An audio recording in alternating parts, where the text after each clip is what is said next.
Welcome to In the Black. I am Derica Abraham, and today we are in Atlanta at their municipal market on Edgewood Avenue, visiting Miss D. She's the owner of Miss D's New Orleans Pralines.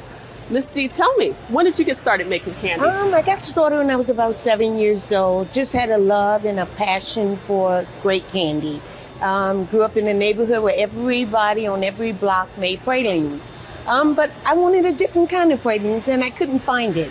I wanted something with consistency, texture, and flavor, and that's what we've created here.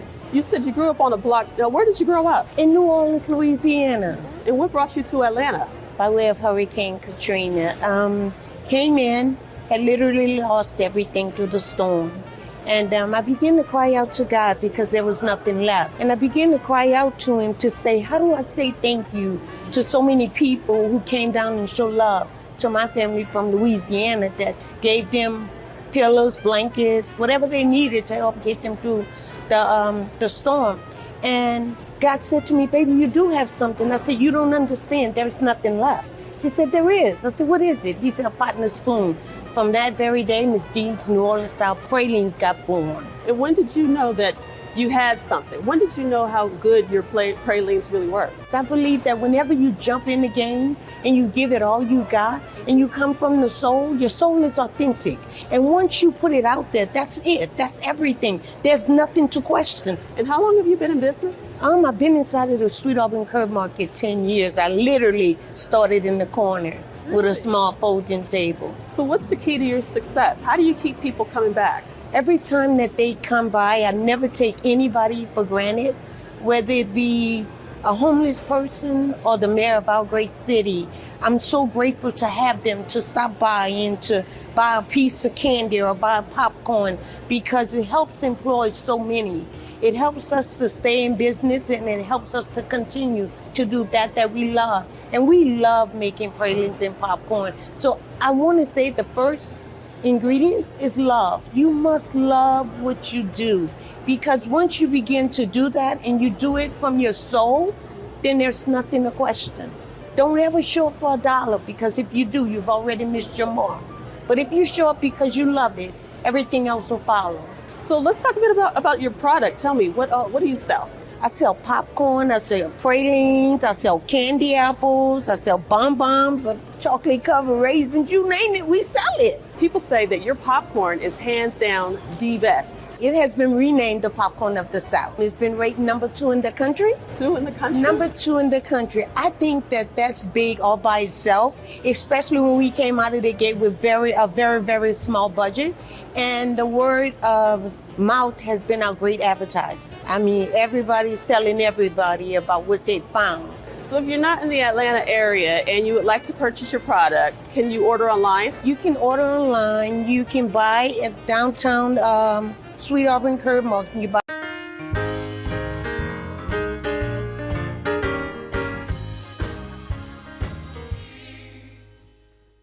Hey everybody, welcome to another episode, another installation of Fox Soul Sunday. It is absolutely my pleasure to greet you today in the name of all that is good, all that is worthy, all that is noble, all of the higher and more excellent things. Paul says, think on these things. And today, it is my pleasure to greet you in love and in peace. And I am glad that we have this chance. I believe an opportunity indeed to think about what might be the most indelible project of every human relationship.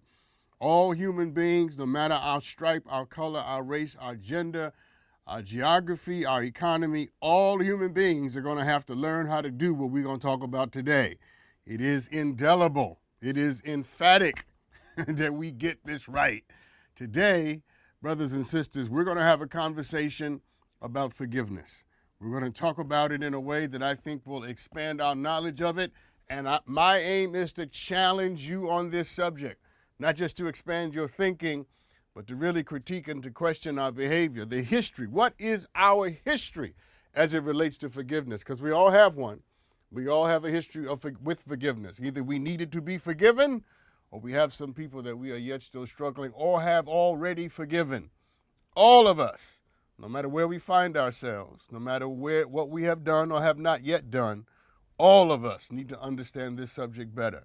I begin this conversation with you today, not with any particular verse, just remembering a part of the New Testament where Jesus is on the cross and they are crucifying him, literally killing him in the moment. And he has the audacity to say, "Father, forgive them, for they know not what they do." They are literally sticking the spear in his side, having already put nails in his hands and his feet, and he has the audacity to say, "Father, forgive them, for they know not what they do." It is an incredible moment.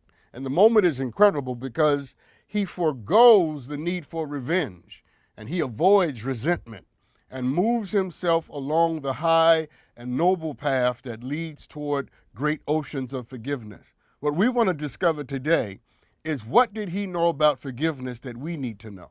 What did he know about the benefits of it that we need to know? Because if anybody had a right to be mad, had a right to be upset, had a right to be resentful, had a right to want revenge, it was him. And you, because I know you've been hurt. I know people have done things to you that make you just question every relationship you've ever had or will ever have. Nobody gets to be 20 anything or 30 anything or 40 anything or 18 anything without having somebody mess you over. We all have had somebody disappoint us or break us bitterly, emphatically. And so forgiveness and resentment are two sides of the same coin. They come to us as opportunities born of the same experience. Every time somebody hurts you, you have the opportunity to forgive them or to have resentment against what they have done. Revenge, resentment were the paths that Jesus chose not to take. And we want to discover, what did he know about those paths that would compel us not to take them either? And all of us, it is human nature to want revenge. It is human nature when somebody hurts you to want to hurt them back. I don't care how long you've been spiritual or religious or how good you are. Don't act like you've never wanted somebody to stub their toe. We've all wanted somebody to have something bad happen to them, just a little bit, because they did something to us. Resentment and revenge are part of human nature, but they are part of the base beat, the creature craving, the lower impulses. And I want to discover today what Paul calls a more excellent way. What are the better angels that are given to all of us? For if it is true that we all want revenge, we all have resentments against what was done against us, I think it is no less the case that we all have the capacity for forgiveness. We all have a higher part of ourselves, a part of ourselves that sees life and the world more broadly, which allows us to enter into the high echelons of forgiveness rather than to waddle down into the valleys of recrimination, resentment, and revenge. Because let me warn you about something. Anybody who takes revenge against somebody else puts himself or herself in candidacy for revenge to be taken against them. If you want to live by an eye for an eye, and a tooth for a tooth, and a life for a life, just remember that don't stop when you're done getting your revenge. It is a perpetual cycle. That's why the master said, "He who lives by the sword will one day die by the sword." Because once you take up that as a way of living, you perpetuate that. You reproduce it and you manifest it in every relationship. And you have to live always looking over your shoulder to see who will come and get revenge for the revenge that you just got. Brothers and sisters, hear me today. Every human relationship depends, write this down, on you and I being able to forgive. We have to learn what it is to forgive. And I'll tell you why. No relationship can have a future without forgiveness. And I don't care what kind of relationship it is. It can be with a baby mama, baby daddy, husband, wife, mother, father, brother, sister, friend. You follow me? Boyfriend, girlfriend. I don't care what it is. Co-worker. No relationship that you ever endeavor to participate in can have any future of any kind without forgiveness. Forgiveness is the necessary condition for the possibility of any relationship. And if we don't learn how to forgive, we'll never learn what it is to have good relationships. So let's get into the meat of the matter.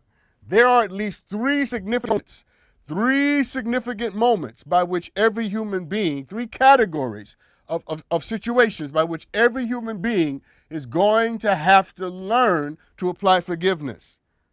Three categories, three kinds of moments. Write these down. The first one is we're going to have to learn how to forgive people who have hurt us, people who have disappointed us, people who have ruined us, stabbed us in the back and betrayed us. The first category is one of the hardest. Forgiving someone who has done something to you that really hurts you is a very difficult proposition. And there is nothing harder in the world than to forgive somebody who ain't sorry. Than to forgive somebody who truly isn't apologetic for what they did. They could care less about what they did to you. So the first category by which we all have to come into some greater level of understanding, we have to learn how to forgive the people who have hurt us. Number two, write this down. We have to learn how to forgive the people who are close to us. And that's a different category. The first category are the people who have hurt us. The second category are the people who are close to us. Because everybody close to you may not hurt you, but they may disappoint you. They may agitate you. They may trigger you. They may frustrate you.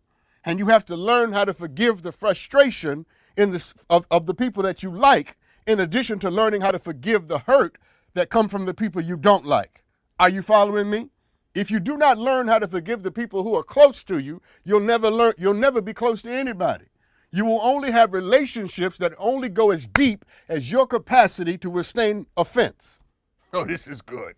You will never have a true soulmate. You will never have a confidant, because you will never let anybody get close enough to you anymore to the degree that they're in a position to disappoint you, frustrate you, trigger you, and hurt you, because once the offense happens, that's as far as you're willing to go.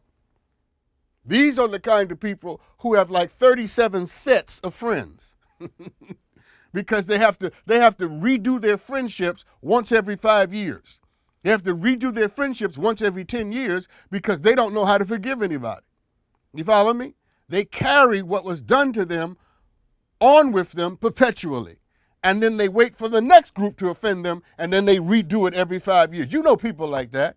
So the first moment, the first group that all of us have to forgive are people who have hurt us. The second group are people who are close to us, who may not hurt us, but they disappoint us, they frustrate us, they agitate us, they annoy us. But the last group, and perhaps the most difficult, is that we have to learn how to forgive ourselves.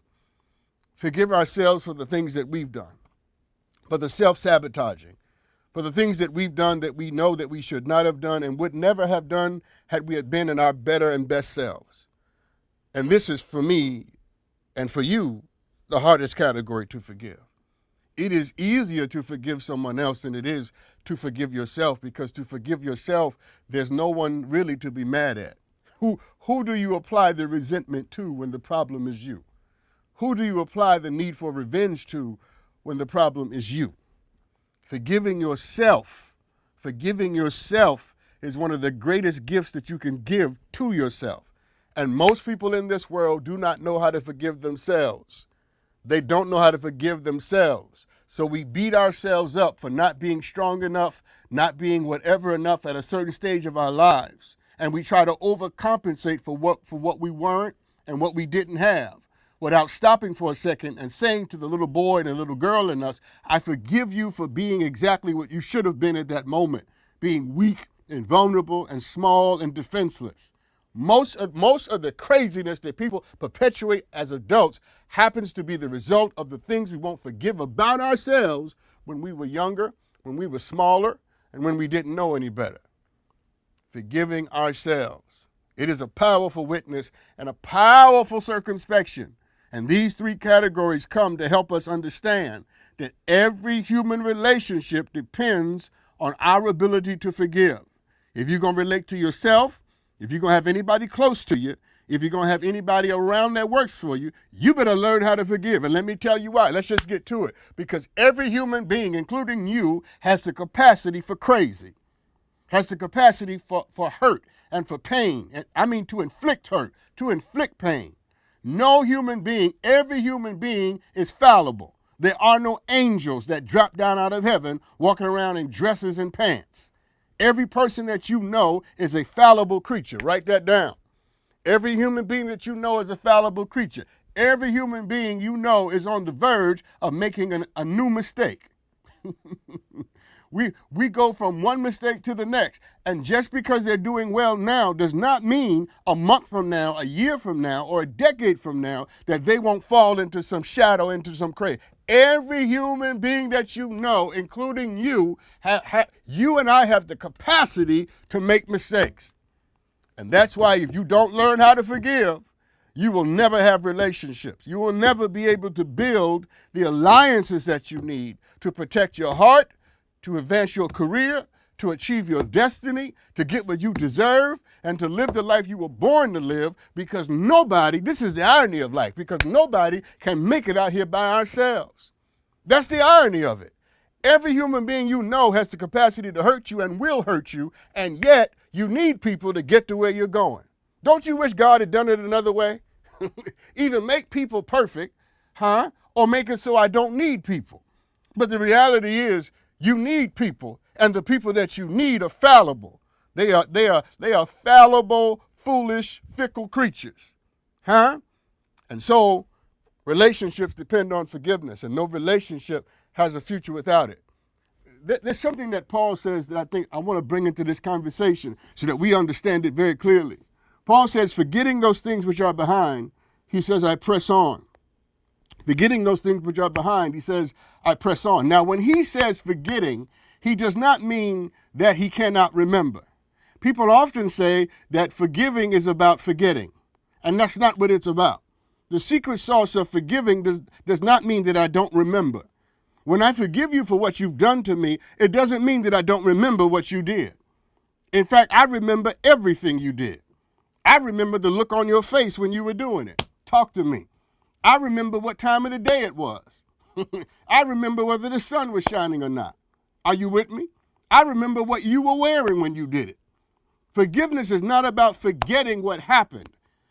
Forgiveness means that you've decided to reappropriate what happened, to apply to it a different standard. Here's what I mean by that. When I forgive you, what I'm saying is this. It means that I have decided that what you have done to me is important, but it's not significant. Forgiveness says that it's important, that means it's urgent, but it's not significant. That means it's not foundational. Are you following me? Let's try it this way. Paying your bills is important. Having good health is significant. You see the relationship? It's important to pay your bills, but having good health is foundational. Paying your bills means nothing unless you have good health. And that's what forgiveness is about. It's about saying that the pain is important, but it's not foundational. That's what I want us to discover today. We have to rethink what we're doing so that we can have the lives we deserve. You need people. You need people. And that's the problem. When we come back, more on forgiveness, because we got to get this right.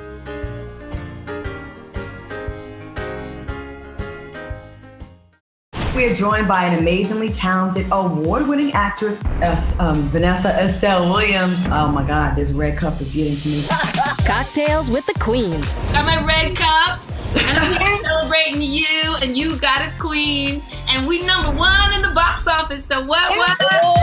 Every Monday night. You revealed that you prefer thrillers over horror. I don't watch very many of them because I'm a scaredy cat. Okay. I'm living as a black woman in America is enough to be afraid of.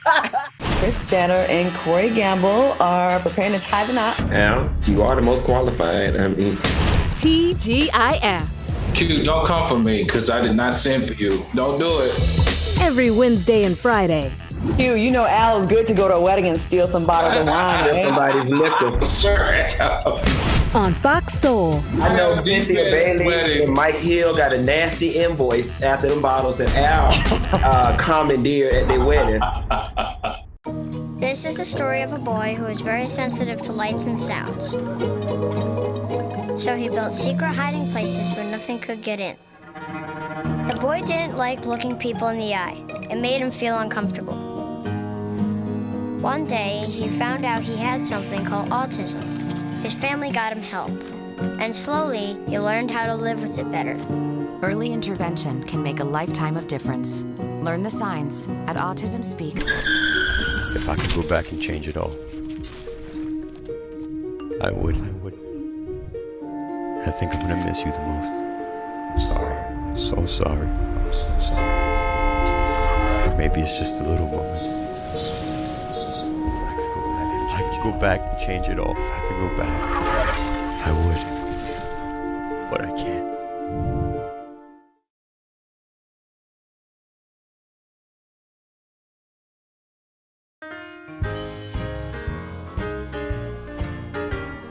Welcome back, everybody. We're talking about forgiveness today, and I hope that we're talking about it in a way that really unsettles and causes us to reimagine what we think this concept and this word actually means. Before we took our break, I tried to put before you and to proffer in your hearing the very simple notion that forgiveness is not about forgetting, it's about a decision that one makes about the value of what was done to you. Do you understand what I'm saying? That when people hurt you, it's important, but you choose not to allow it to become significant. We must always understand the difference between important things and significant things. And the analogy that I used is that your bills are important, but your health is significant. You follow me? Your bills are urgent, but your health is foundational. If you get sick and go into the hospital and die, your bills won't matter. And that is what forgiveness is doing with respect to the people who have hurt us and what was done to us. Forgiveness is making a decision. It is saying in no uncertain terms that I choose to have a different participation with this experience. You must understand that forgiveness is saying I have decided that what's happened to me is not significant enough for it to delimit, to stop, or to erase my future. To forgive someone is not really to make a decision about them. Hear me. To forgive someone is to make a decision about how you understand the brightness of your future to be, and whether or not you choose to allow someone who hurt you to spend the next 10 years traveling around in your consciousness as you go on to the next level of your life. If you write this down, if you don't like what they did, then don't take them with you. Are you with me? If you don't like what happened to you, then don't take it with you. And the process for that is making a decision about your perspective as it relates to what was done. Because in the moment of pain, pain is all there is. In the moment of suffering, suffering is all there is. In the moment of heartbreak, heartbreak is all there is. And sometimes you have to step back from it and give yourself an opportunity to realize that this moment does not constitute the rest of my life, that I have a decision to make, that even as you victimized me, I refuse, therefore, to be your victim. Even in the pain, I retain my power. Lord have mercy. That even in the heartbreak, I retain my power. And the power that I choose to exercise is to not allow what you did to me to become so foundational that it defines and determines the next 10 years of my life. You can't have that kind of power. That's what forgiveness is all about. It's not about absolving someone. It's not about forgetting what they did. It's not about acting like, they didn't do it. It is about the willingness, the courage, the tenacity, the forbearance. You with me? The dogged Dionysian will to go forward. The refusal to sit in one's own past and to waddle in heartbreak and misery, and not to allow the night season to determine what the taste of your life will be. Forgiveness says I refuse to hand my future over to the people who have hurt me the most. And one of the essential elements that I want you to understand that forgiveness begins, here's all I'm really trying to say, write this down, is that forgiveness begins not with absolution, not with confession, not with change. Listen, forgiveness begins when you create a new relationship with the pain. Wish I had a shoe. I throw it at the camera. Forgiveness begins when you create a new relationship with your pain. And part of the challenge of that is it's a 3-step process. It's a 4-step process. See, here's what I mean. In the moment of pain, there's only pain. And in the moment of pain, there's only what's happened and how we feel about what's happened. That is the problem. It becomes totalizing. It becomes immobilizing. It becomes everything. Forgiveness is when one is able to take a step back from the pain, just enough to realize that I don't have to have an immediate and totalizing relationship with what you did to me. Here's what I mean. It means forgiveness begins when you decide, fundamentally speaking, that I understand that what you did was just a moment. It was just a season. I've had seasons before you came, and I'm going to have seasons now that you're no longer here.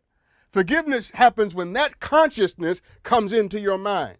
It's a 4-step process. Write these down. Here's the first one. The first thing you have to do to create a new relationship with your pain is you have to acknowledge it. You have to face it.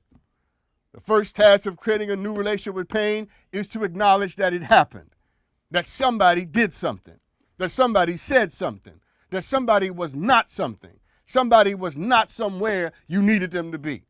You create a new relationship with the pain by acknowledging that something happened, because you cannot overcome what you will not face.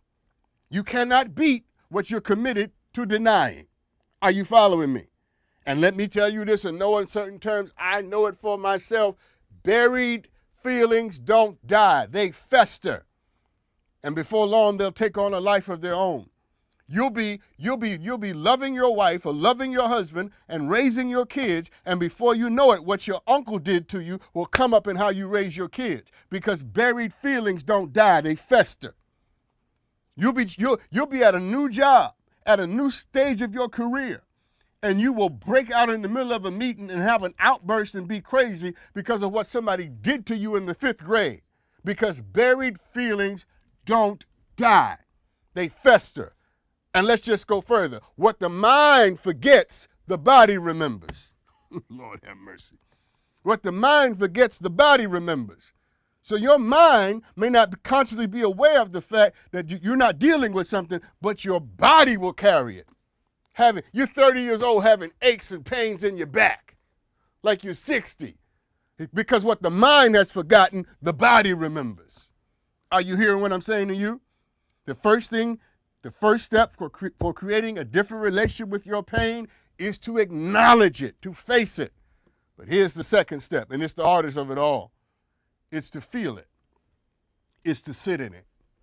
To allow yourself the privilege and the right that you deserve to feel exactly how you feel about what was done to you.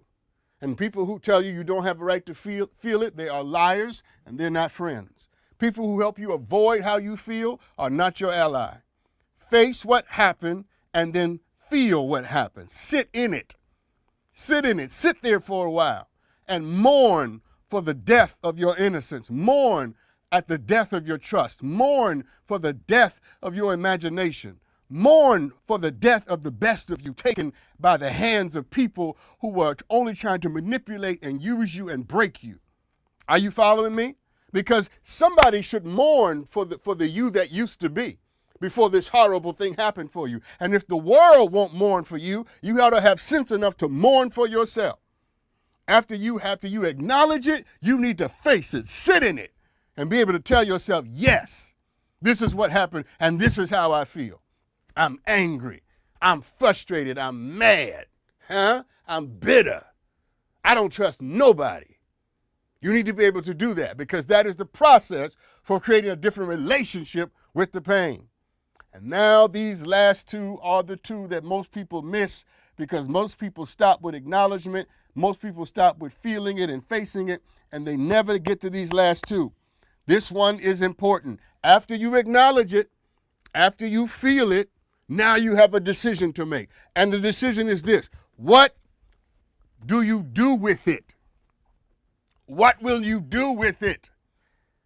Now that we agree something happened, and now that we agree that it hurt, now you have to decide, what will we do with what was done to me and to you?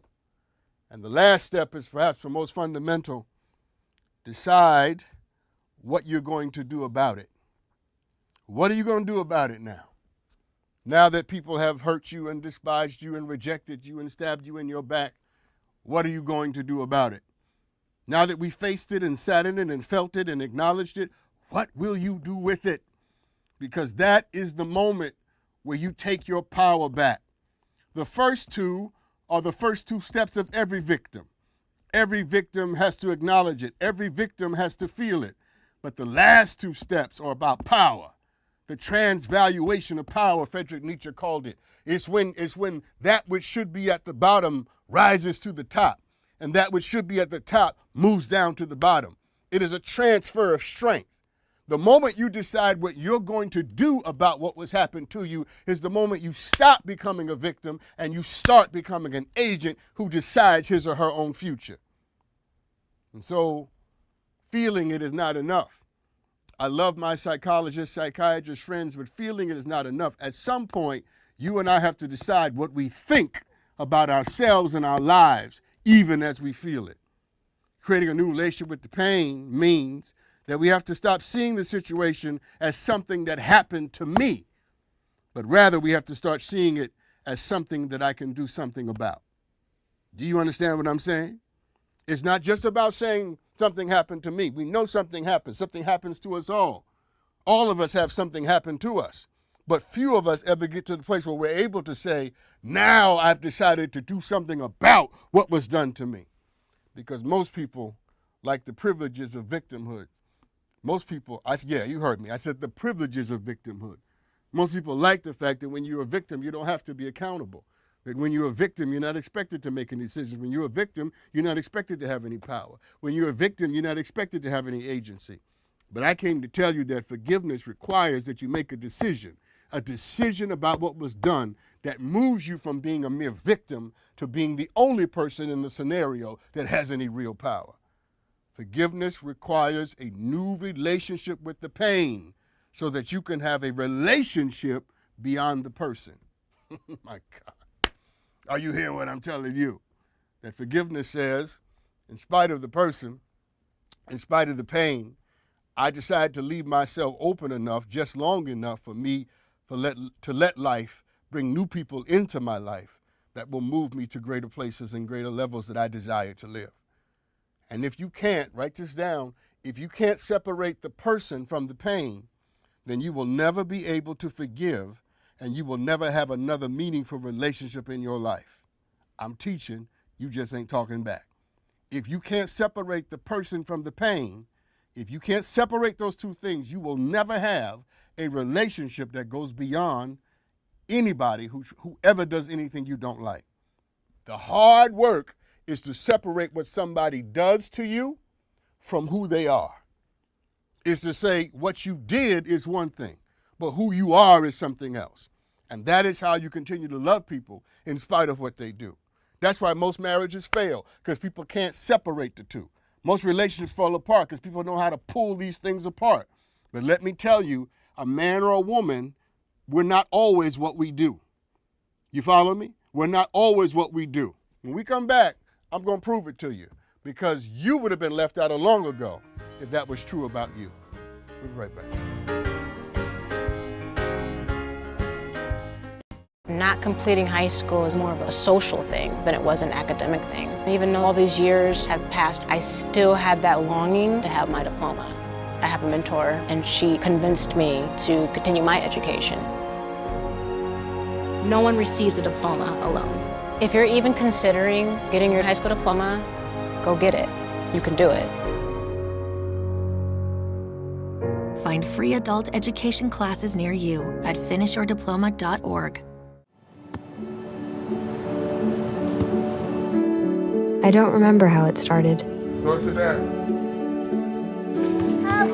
Our back and forth. It always came back. Dad! You probably don't remember what you told me, That was perfect. but I heard every word.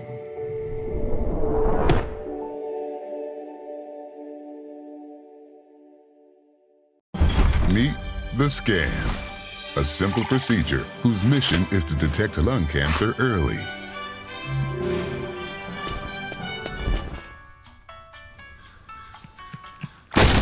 I'm here to save you. But I feel fine. That's great, but you may still be at high risk for lung cancer. Oh man, that's a new fence. If you smoke, early detection could save your life. Learn more at savedbythescan.org. We are joined by an amazingly talented, award-winning actress, Vanessa Estelle Williams. Oh my God, this red cup is getting to me. Cocktails with the Queens. Got my red cup, and I'm here celebrating you, and you got us queens, and we #1 in the box office, so what? Every Monday night. You revealed that you prefer thrillers over horror. I don't watch very many of them because I'm a scaredy cat. Okay. I'm living as a black woman in America is enough to be afraid of.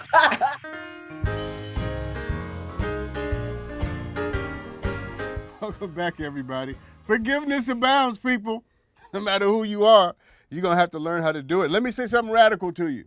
It's radical not because I think it's going to offend you, but radical because I think most people don't choose to think about it enough. When you forgive someone, you are not forgiving the person. You are forgiving the pain. Just let that sink in. When you forgive someone, you're not forgiving the person. You are forgiving the pain. You're forgiving what they did to you. You are not forgiving who they are. Are you following me? It's critical that you understand this. So when I say I forgive you, what I'm really saying is I forgive what you did to me.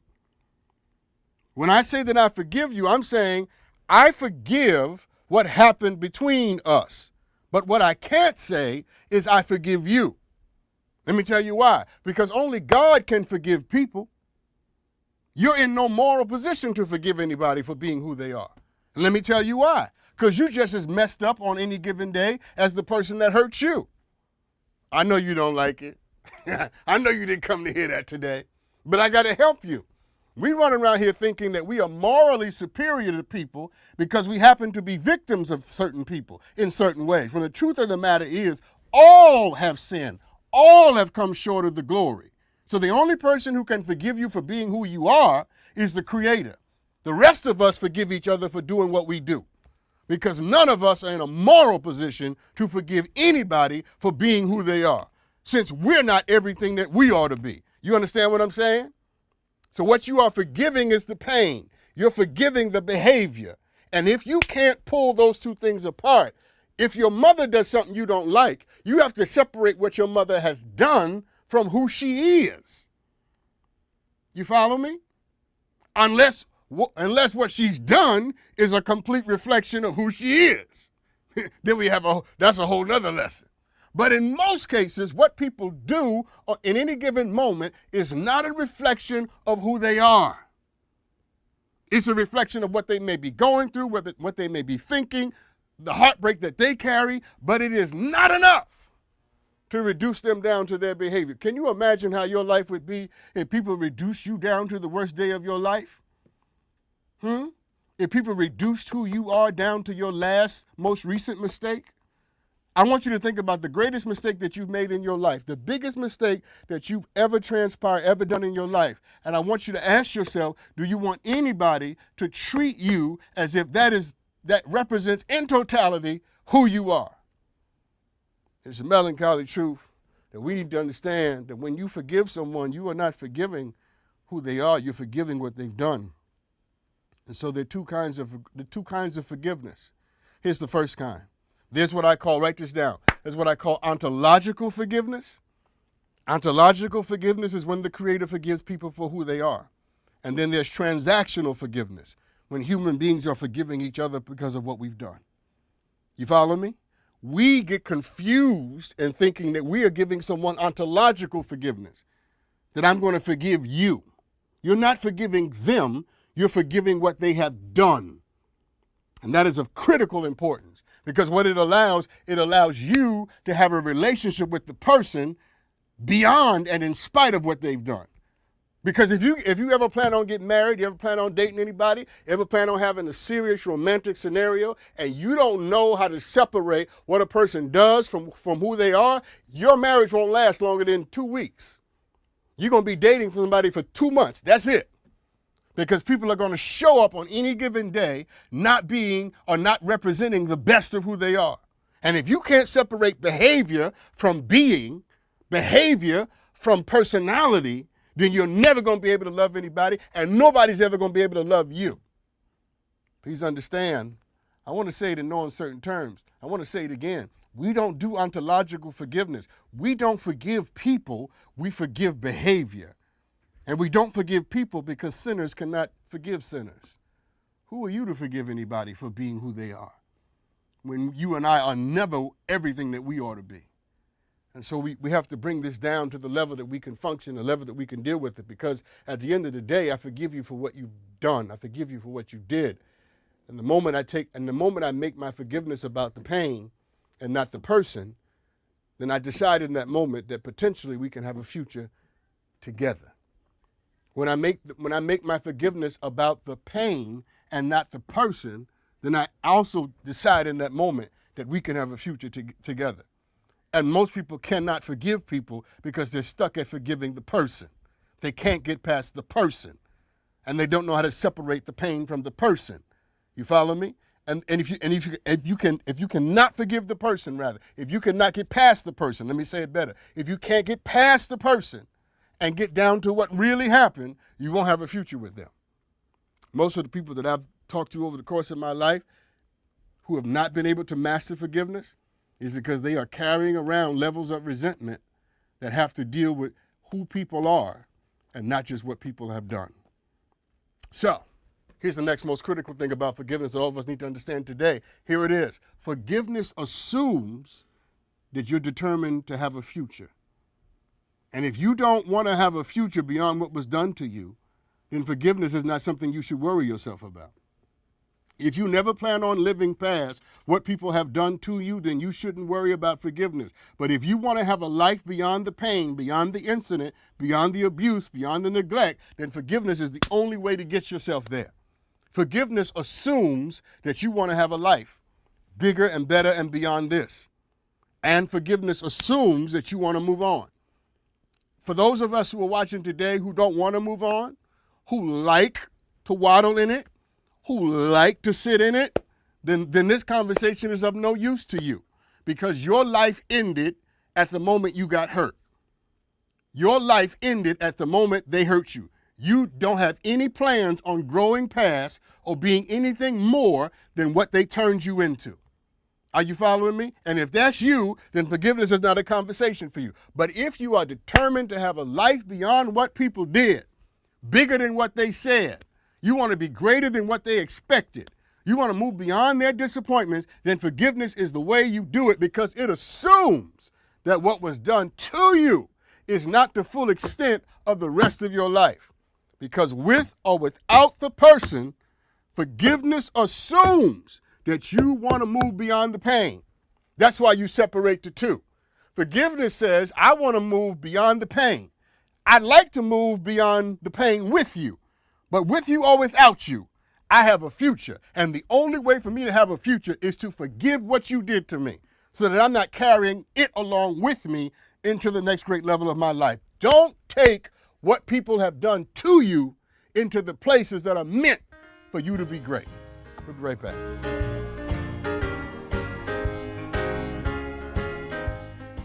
We are joined by an amazingly talented, award-winning actress, Vanessa Estelle Williams. Oh my God, this red cup is getting to me. Cocktails with the Queens. Got my red cup, and I'm here celebrating you, and you got us queens, and we #1 in the box office, so what? Every Monday night. You revealed that you prefer thrillers over horror. I don't watch very many of them because I'm a scaredy cat. Okay. I'm living as a black woman in America is enough to be afraid of. Every weekend, to get the true word on the street,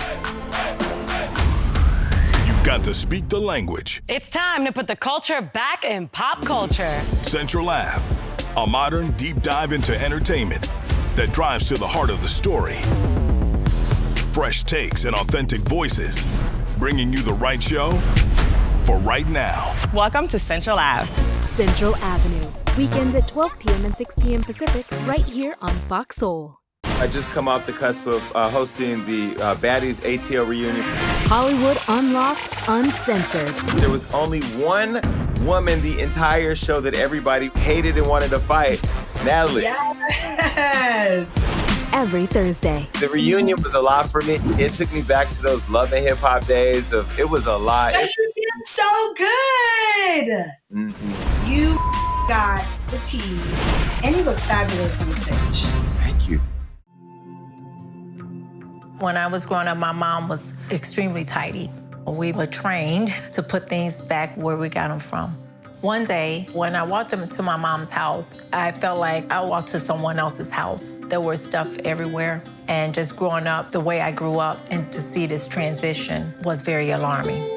When Sean talked to me, it was a wake-up call, and that's when I went to the doctor.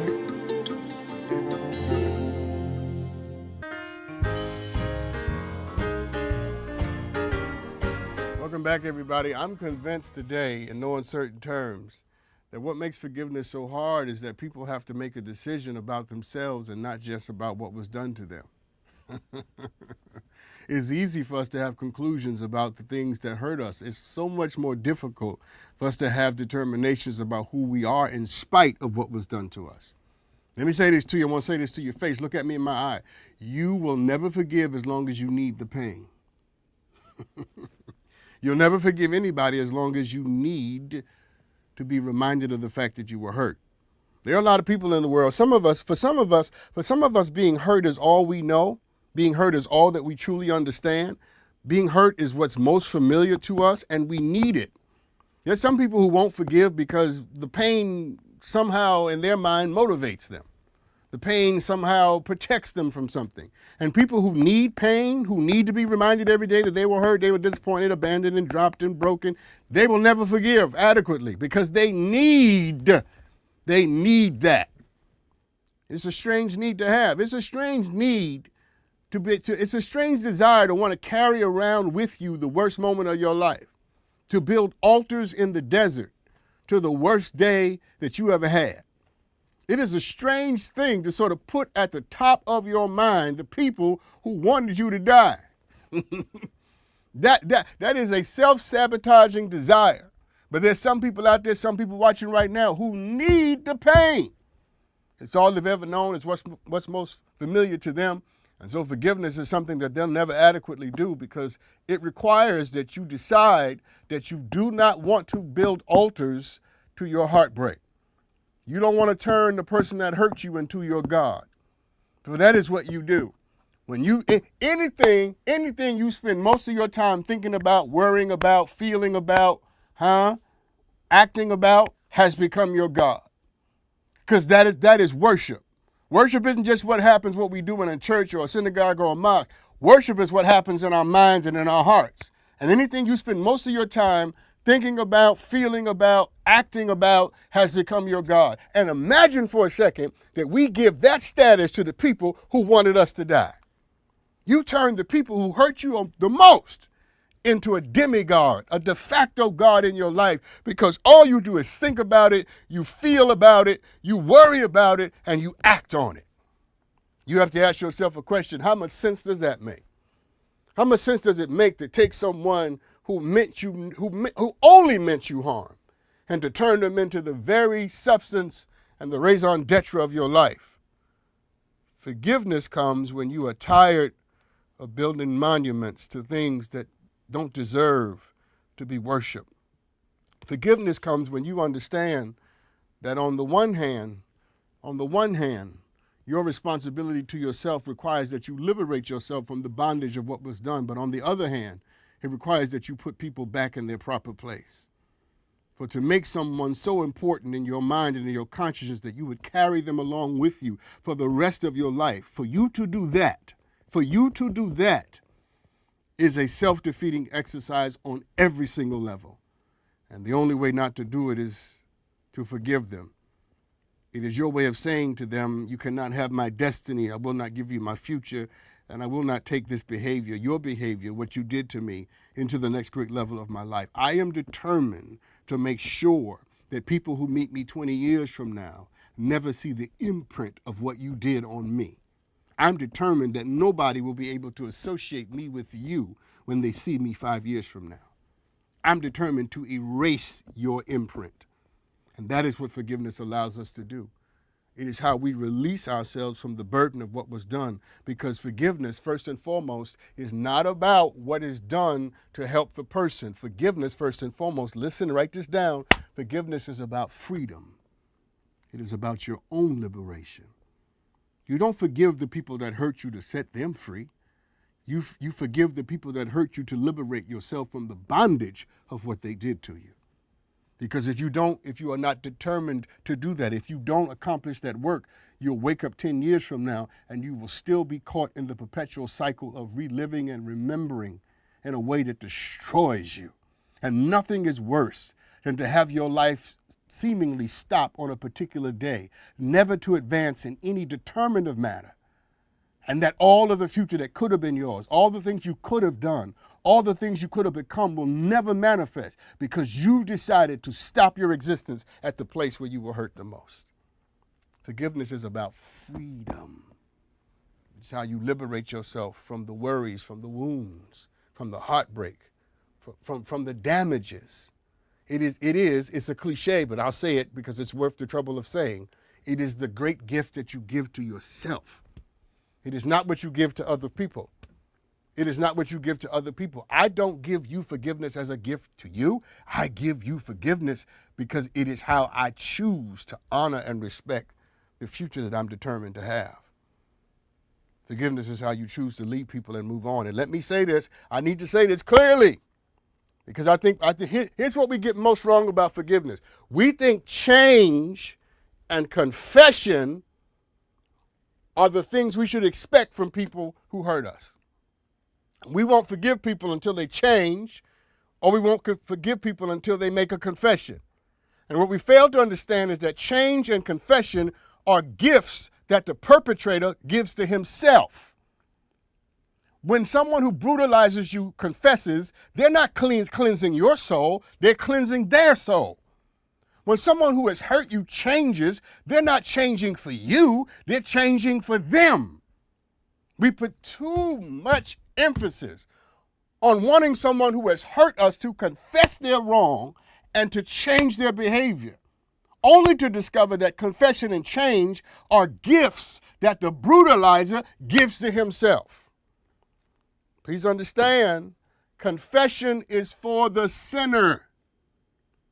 It does nothing for the victim. This is so good.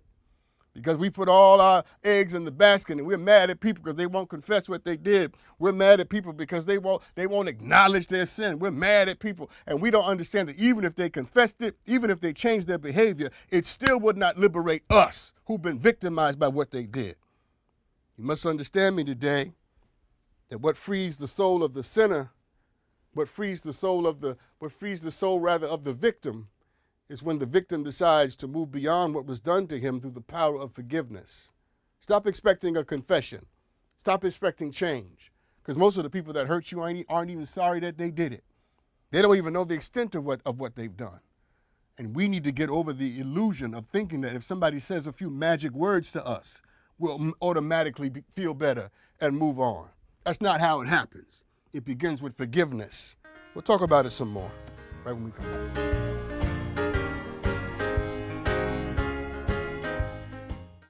I have receipts, but I don't post people's receipts. Give it to I don't me. do Give it to that. me. Give it to me. Yeah. Okay, Jason. This weekend on Fox Soul. I didn't realize that I learned it until you just said that. Hold on, put the camera on me. That's an aha moment. Watch your favorite shows of the week. You know, we were going to try to come to Miami this weekend. If the weather's bad, I'm not going. Because you don't want your beard to melt in the rain. Fox Soul Weekend. Move on, Claudia, before I lay into this one right here. Ooh, let me see. Hey Soulmates, I'm Brooke from Fox Soul's Black Report. We cover the most important issues affecting Black America. From Capitol Hill to Main Street, we've got you covered. For 4 years, and he didn't get it done. He didn't get anything done. He didn't get the wall done. We're giving you a voice, whether it's Black excellence, social justice issues, HBCUs, politics, everything in between. Those questions were not answered, and I am still coming for them. Check out Fox Soul's Black Report, Monday through Friday, 9 p.m. Eastern, 6 p.m. Pacific. Being prepared is a part of who you are, but it's especially important in the case of a disaster. Be informed about possible emergencies in your area. Make a plan that covers where you'll go in an emergency. Build a kit with the things you need to survive. There's no one more capable of planning for your situation than you. Start your plan today. Go to ready.gov/myplan. I just come off the cusp of hosting the Baddies ATL reunion. Hollywood Unlocked Uncensored. There was only one woman the entire show that everybody hated and wanted to fight, Natalie. Yes! Every Thursday. The reunion was a lot for me. It took me back to those Love and Hip Hop days. It was a lot. You did so good! Mm-hmm. You got the tea, and you look fabulous on the stage. Thank you.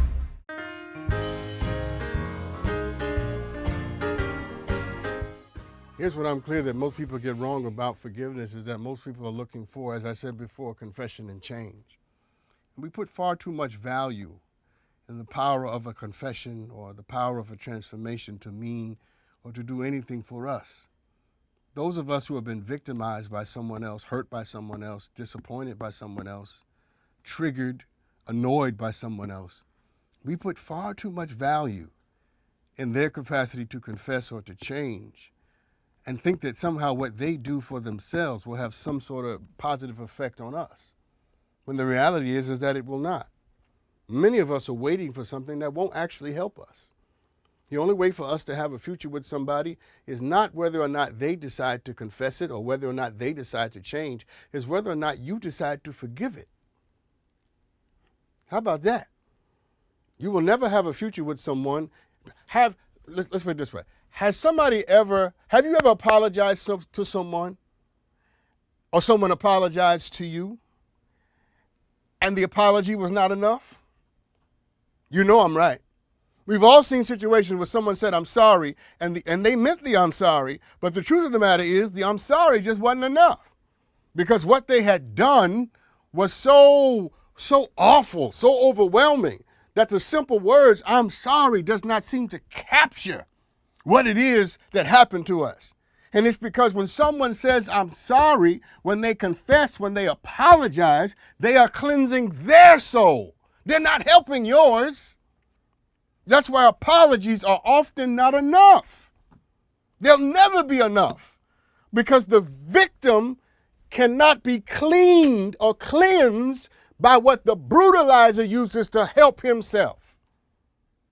What will help the victim is when the victim decides you are not going to be a victim for the rest of your life. Forgiveness is the only thing that does it, because what forgiveness does, in no uncertain terms, write this down, is forgiveness allows you to take the power back. It allows you to reevaluate, to transvaluate the dynamic and to determine, I'm going to decide how I feel about this. I'm going to decide what I do about this. I'm going to decide the role that this plays in my life, and you are not going to make that determination. I rescind from you the right and the ability to determine what I'm going to do next. That's what forgiveness is all about. Most people don't want to do that because most people don't want to do the hard work. And forgiveness is hard. It is hard to decide that after somebody has really let you down, that you want to have a life and a liberty beyond what they've done. Because it's so much easier to be hurt, and it's so much easier to be mad, and it's so much easier to want revenge, it's so much easier to want resentment. It is easy to do it. But the road to easy is also the road to your ultimate destruction, because as long as you are committed to keeping someone in jail, you have to remember that you have to stick around the jail to make sure that they're still there. And that's the problem when we don't forgive. When you lock someone in a cage of resentment and lock someone in a cage of revenge, remember the jailer has to stick around to make sure they're still there.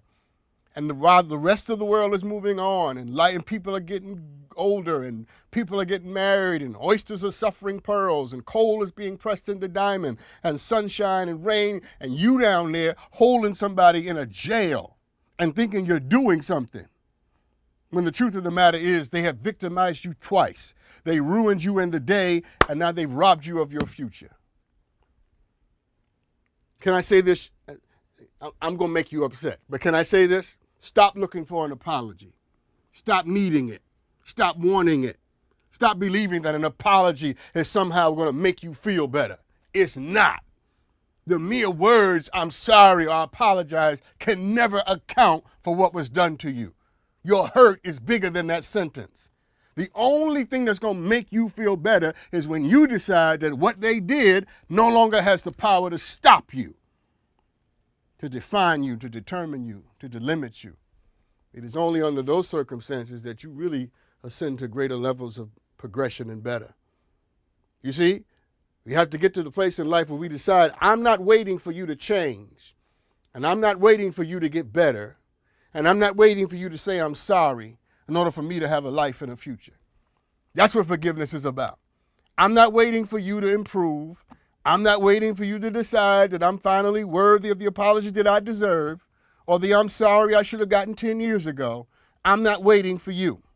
I'm not handing the next 5 years of my life over to you, waiting on you to magically become better. Waiting on you to magically decide that now you see the world so much differently. I've decided to leave you behind right where the worst of you manifested yourself. I'm going to leave you where you hurt me. That's what forgiveness is all about. I'm going to leave you where you broke me. I'm going to leave you where you dropped me. I'm going to leave you where you cheated on me. I'm going to leave you where you betrayed me. Because I've decided you're not worth the trouble of carrying another day. And so forgiveness says, I release myself from you. Oh, God. It does not mean that I forget what you did. I'm going to remember everything that you did. What it says is I release myself from you. It says what? You can't go with me. What you did can't travel with me. And let me say this to you so that all of us can hear it. Let me say it to you so that all of us can embrace it. If you ever endeavor to love someone, I mean to have a truly powerful, intimate relationship with someone that's just not about sex, but really about an exchange of souls, an exchange of the best of you. If you ever desire that, you must understand that there is no forgiveness without love, and there is no love without forgiveness. And when I say that there is no forgiveness without love, I don't mean love for the other person. I mean self-love. You have to love yourself enough to liberate yourself enough to give yourself all the life you deserve. People who don't forgive don't love themselves enough. Oh, God. People who refuse to forgive have not gathered enough self-love to be able to let themselves be free. There is no forgiveness without love, and there is no love without forgiveness, because the only way to love your kids, I know it for myself, is you're going to have to learn to forgive them for when they disappoint you and they do things that you don't like. It's a hard subject, people, but we got to learn it. We got to study it. I want you to practice this. I want you to understand that forgiveness is what you deserve, and you deserve to begin with the work that will liberate you from the worst day of your life. Thank you for tuning in. Fox Soul Sunday. We will see you again next Sunday. Join us again. Have a wonderful, wonderful week. I love you.